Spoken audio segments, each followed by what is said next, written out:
Alright guys, so I kind of messed up my clips in my video here. I lost some footage that I needed for this video. We pulled this tractor in here to torque the heads. The motor had some work done to it several years ago, and we ran it, and you're supposed to run it, get it up to temperature, and then bring it back in and retorque the head bolts. And we didn't do it, and it was leaking some water around the seal there. So we pulled it in here and we retorqued them, and I'll show you a sheet of the sequence, because what I really wanted to do was kind of show what you had to do, and I messed up and lost that video, but I'm gonna make just something here because I had other footage. So here we go, let's get into it. All right, good morning guys. So you might have seen we have a Series 1 D17 that we put a fuel pump on. It had been sitting for a long time and hadn't ran for quite some time. Got it running, and hopefully by the summer we can have it run, you know, in the field, give you some shots of that. But we also got a Series 4 that has had, it's the head gasket is leaking. My uncle's thinking he might just need to retorque them, but we're gonna pull it out of the shed here right now and get it in the shop and tear into it a little bit.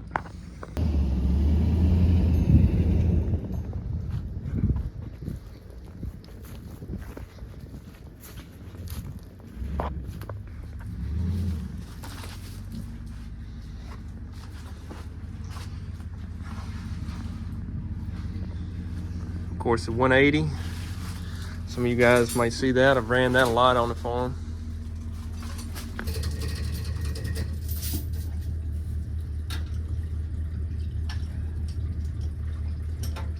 I didn't see any water in it from at the top, so all right.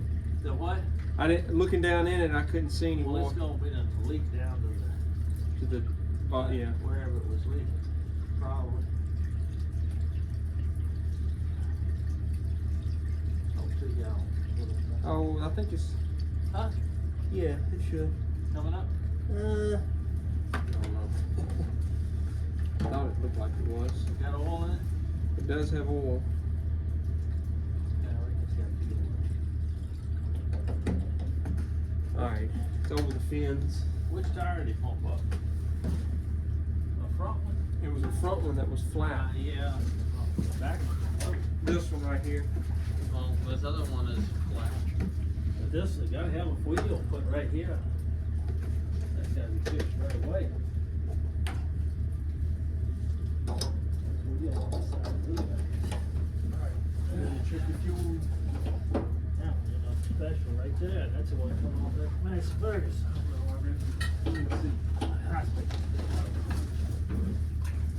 Right, pull it on it.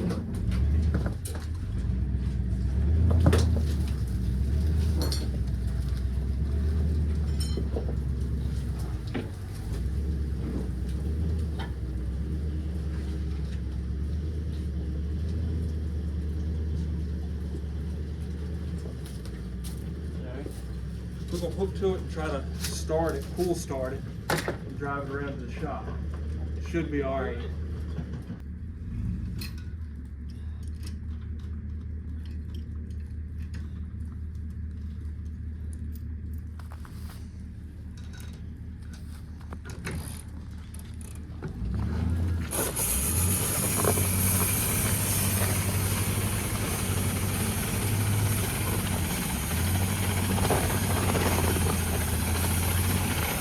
I don't know what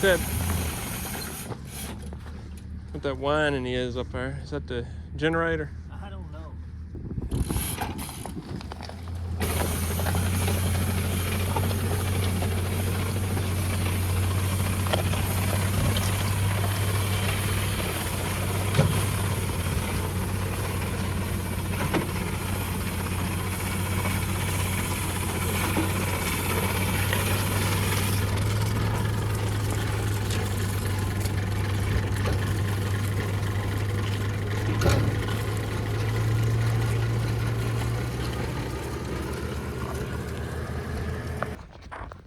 All right, well, they're gonna keep pulling around the road. It doesn't look like it's gonna hit right off. It's cold out here, so that's another thing.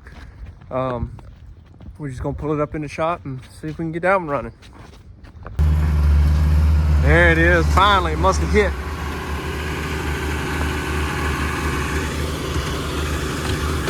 I got it, I get it.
You see where it was running down that block right there? It was leaking. I mean, it would probably start leaking if you start working it hard.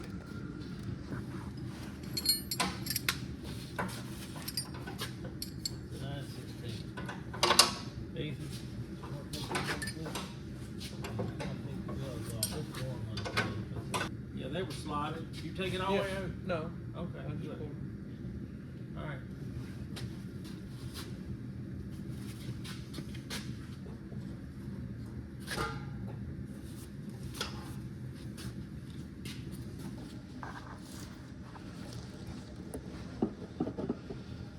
Disagree.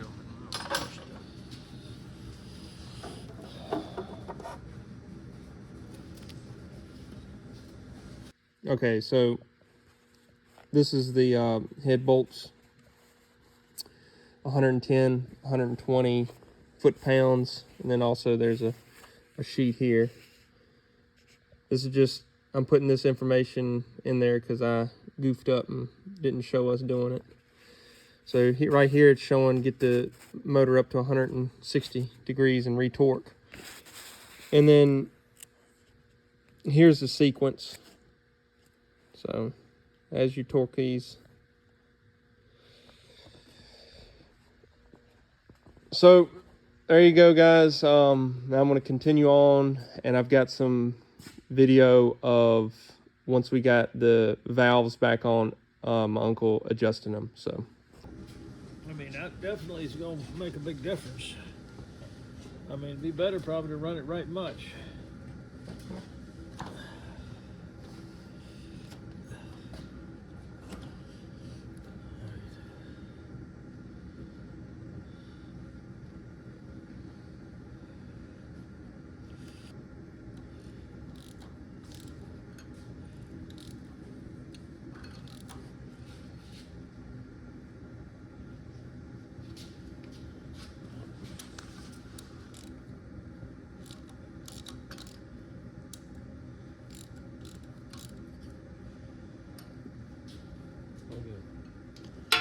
Gotta go slow.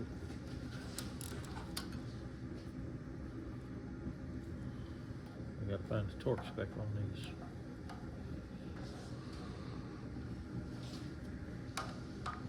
you got it, 30 pounds? 33.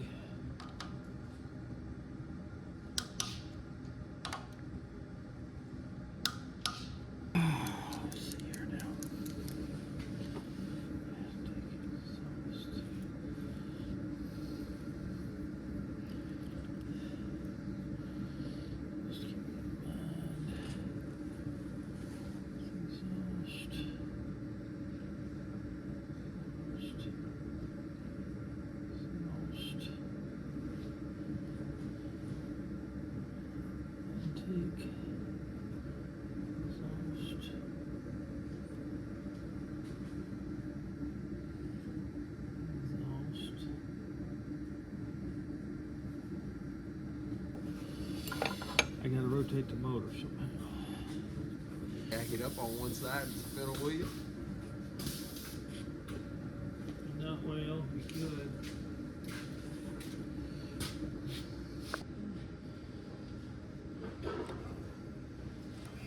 Oh, back up.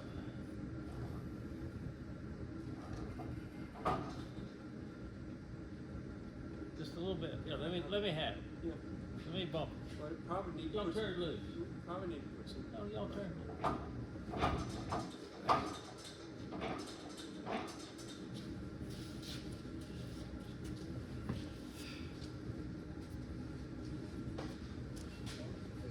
Turn it easy. Huh? All I can take a wrench and turn it easy. I mean, that's turning it. Got tight.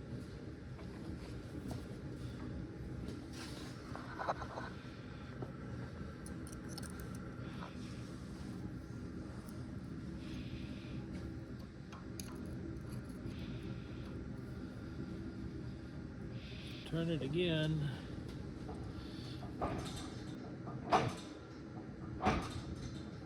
You'll see this one coming down. You gotta go. Come on. It's coming.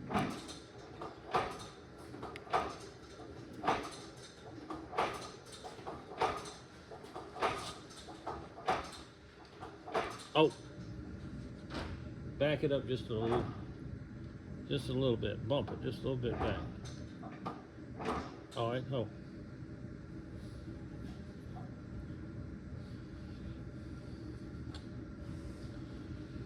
Got to have both pistons on.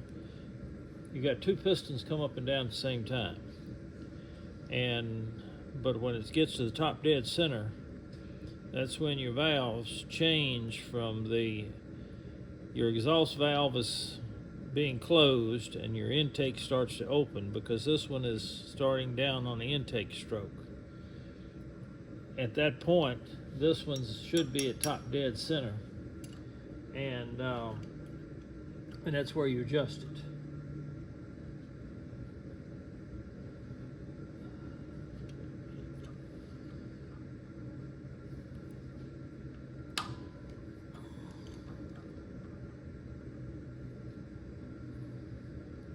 And if you do it right, if you've got the sequence right, you can adjust all the valves in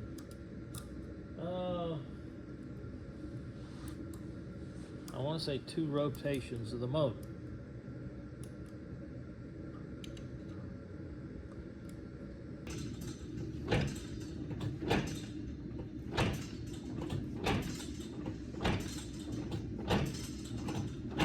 Oh, okay. That's probably good enough.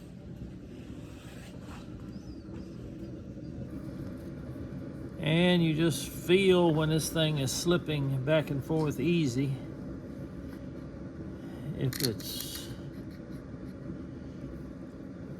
When it gets tight, you can't slip it.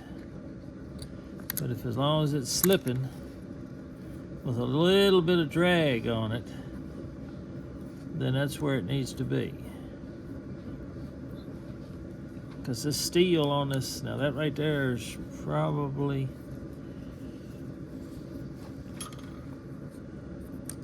no, that's slipping pretty easy, and I can wiggle it back onto there maybe. Yep, it went onto there. That's where those little rockers that are on that really cause you a lot more trouble than just to tap it straight down on it. Because when those things rock up on one side, you can't get the feeler gauge under it. It might be just a hair tight. And if you don't have this thing almost perfectly level with it, it'll feel tight.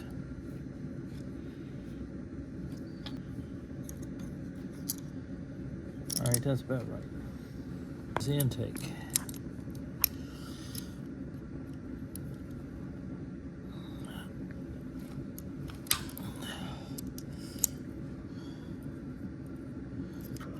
using 2 feeler gauges. I always do, so I can leave it open. So I can leave the feeler gauge open. And I don't have to hunt for the feeler gauge on one of them every time. Because almost every engine, the intake is always tighter, is a different feeler gauge than the exhaust. This one, there's more difference than most. Most engines, you've only got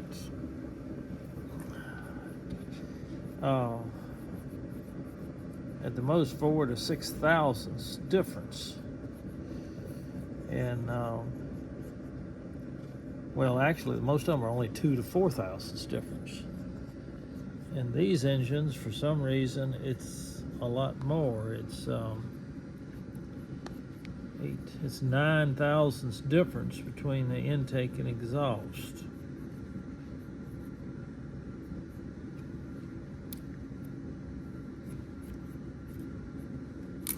All right, that's good enough. Yeah, so what you guys didn't see is I turned the camera off just as, well, what's the adjustment screw? Is that what the? It's a tappet, well, it's just a tappet adjustment screw on the rocker arm. He turned that last one and it had been cracked, I guess, and it just snapped right off. It's a power unit up here in the bushes behind the shop that we're hoping's got the same, it's got the same head, you said, so. Well, it's a gas. This is a gas motor. I hope it's got the same style rocker arm adjustments on it. It's going to be a similar engine, only it's a gas version of that 262 diesel. No.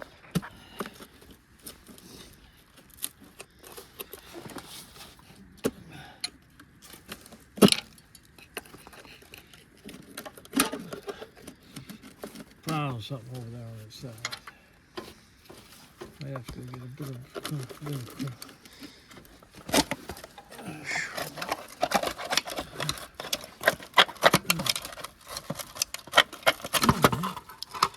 It's right. You the right one? All right, get it off.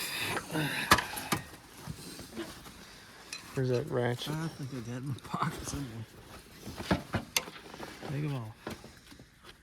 I didn't record this, but it was a dog. We probably spent an hour trying to get this thing out of there, out of the tractor.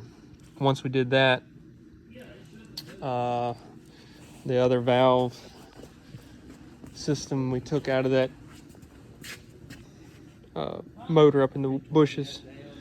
We got these out and they would just slip right through the one on the tractor. So we had another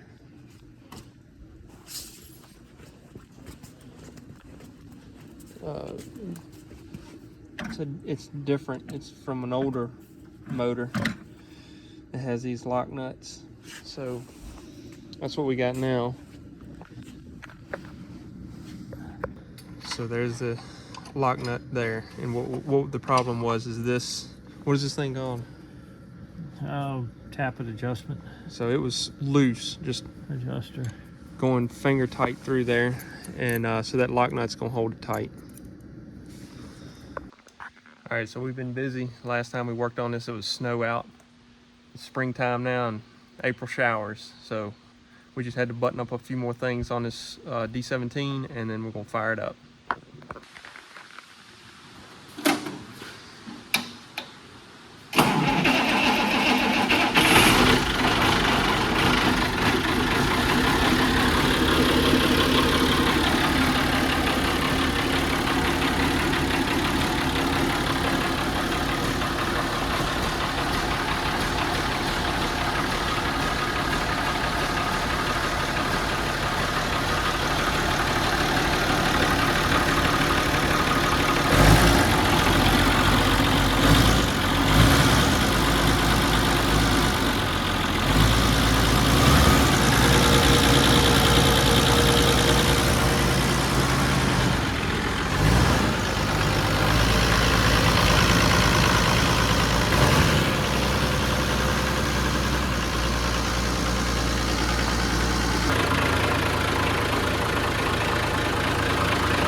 I just drove it up the road, got it up to temperature, right at 180.